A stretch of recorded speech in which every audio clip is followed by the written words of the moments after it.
Oh, hey there. The sixth commandment is you shall not commit adultery. And we almost never use that word anymore, right? We almost never use the word lust anymore. It's all like we're fantasizing or whatever in the world.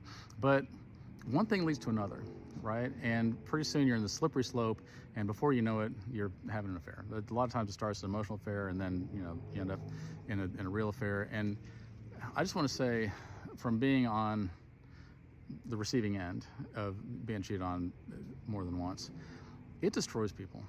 It just feels like you got a dumpster laid on your chest. It destroys families, it destroys relationships. People are never the same after that.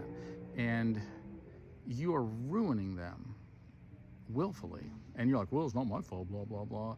And we live in a culture that just glorifies sex all the time. And we act like there are no consequences for what we're doing. But there are consequences for what we're doing. And it's time to stop. It's time to be devoted to the one that you love. Be committed to the one that you love. Don't let your eyes look anywhere else. Don't entertain anybody else. Don't be online looking at anybody else. Don't be sending messages to people. Don't be on OnlyFans and whatever else in the world. Just learn to love the person that you're committed to. Is that so hard? It takes a little bit more work. I'm not gonna lie, it takes a little bit more work. There's things you got to work through. You have to have honest conversations. You have to, you're gonna have disagreements and all kinds of things. But it's worth it. It's worth it to have a good relationship rather than a Cold War in your house.